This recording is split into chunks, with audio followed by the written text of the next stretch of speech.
Баршаларыңызға қайырлы күн. Бүгін мен сіздермен ерекше дәмі тіл үйіретін астың рецептісімен бөлісемін. Менімен болыңыздар. Және менің каналыма тіркеліп, лайк басып, комментарий қалдыруды ұмытпаңыздар. Ол үшін тауықтың төс етін алып, видеода көрсетілгендей бөліктерге бөліп аламыз.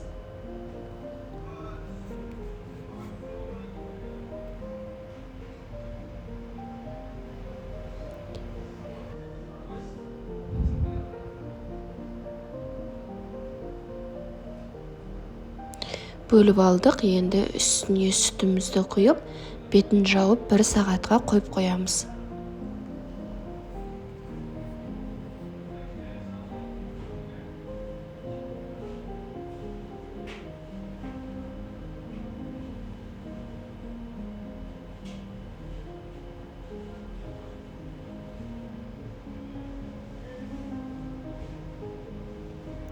Енді картошкаларымызды алып, видеода көрсетілгендей майда тілімдерге бөліп аламыз.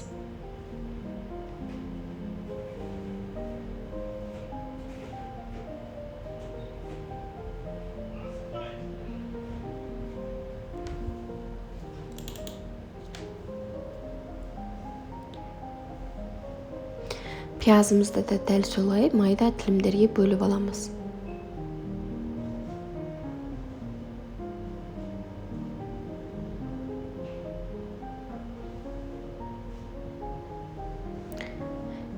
Енді асымыз үшін форма жасайтын боламыз. Ол үшін осындай кесе немесе ыдысты алып, өздеріңізге ыңғайлы фольгамен қалып жасаймыз.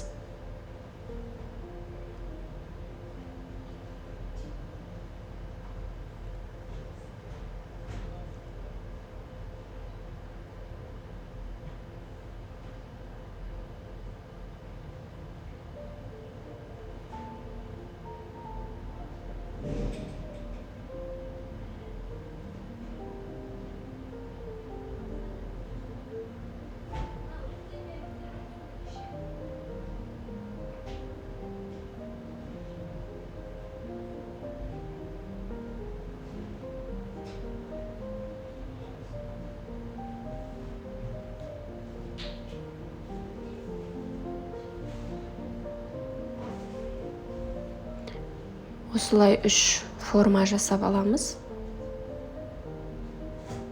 Енді осы формаларымыздың ішіне туралған картошкаларымызды жайғастырып шығамыз.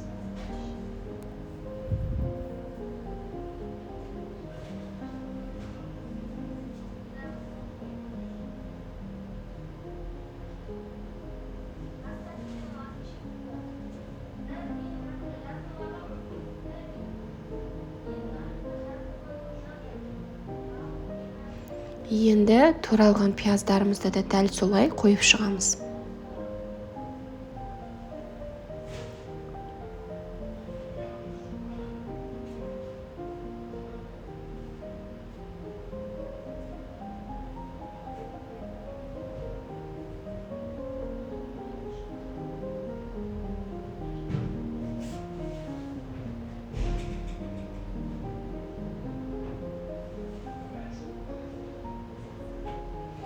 Үстіне аздап шым-шым тұз себеміз.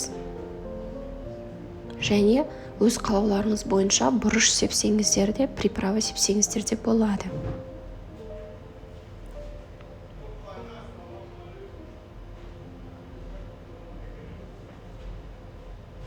Енді біртіндеп дайын болған тауықтың төс етін біртіндеп жайғастырып шығамыз.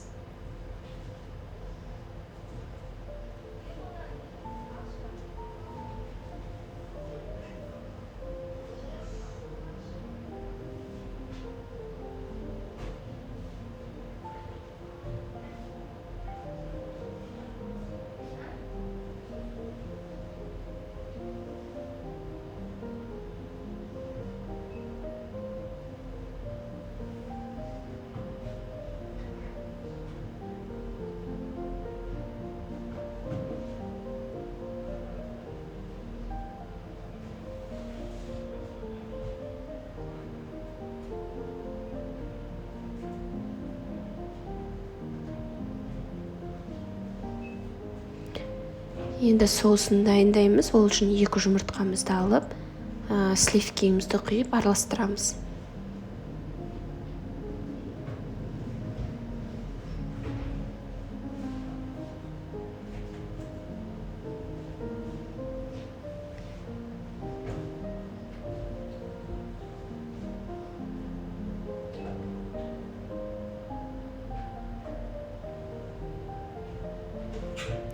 Араластырып алдық. Енді дайын болған тауықтың төс етінің үстіне өздеріңіз қалаған приправалар, дәмдеуіштерді, тұз, бұрышты қоссаңыздар болады.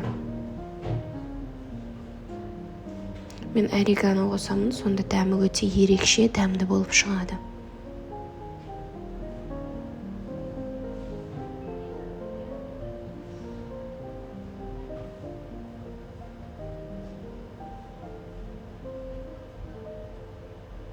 Енді дайын болған соусымызды асымыздың үстіне құйып шығамыз.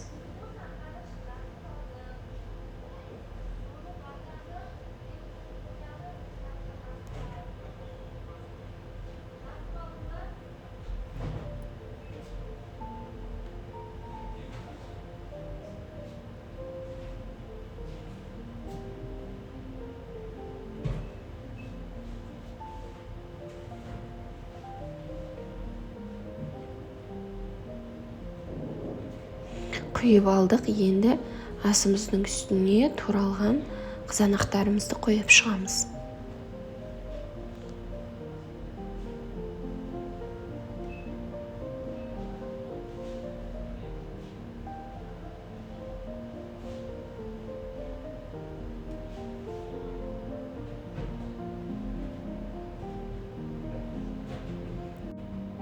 Қызанақтарымызды жайғастырып шықтық. Енді асымызды қызып тұрған пеште 200 градуста 40 минут пісіріп аламыз. Енді асымыз үшін салат дайындауға кірісеміз. Ол үшін 40 қабатымызды алып майдағы турап аламыз.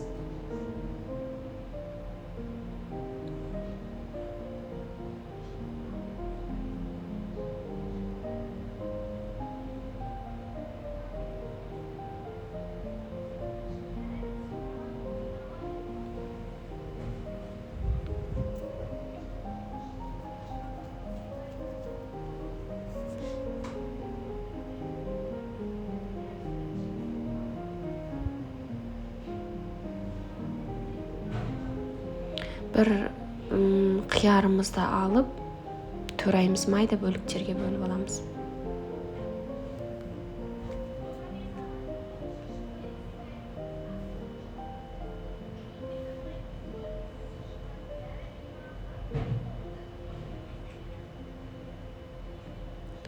Бір дана қызанағымызды да алып, видеода көрсетілгендей етіп ұзын бөліктерге турап аламыз.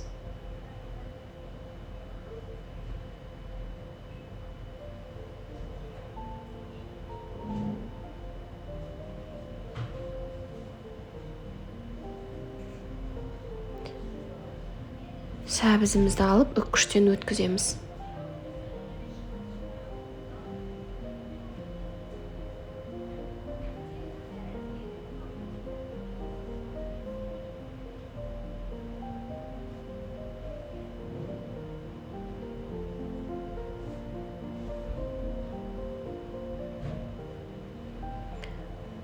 Турап алдық. Енді аз ғана тұз және бұрышты қосып, жақсылап араластырып аламыз.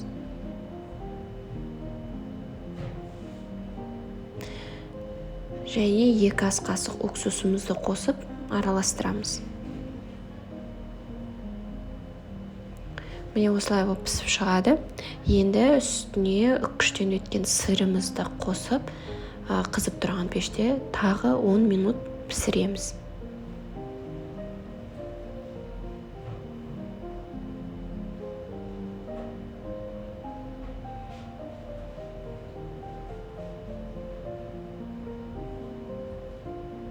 Міне дайын болды. Өз қалауларыңыз бойынша әрлеп ұсынсаңыздар болады. Міндетті түрде жасап көріңіздер. Ерекше дәмді, дәмі тіл үйіретін болып шығады.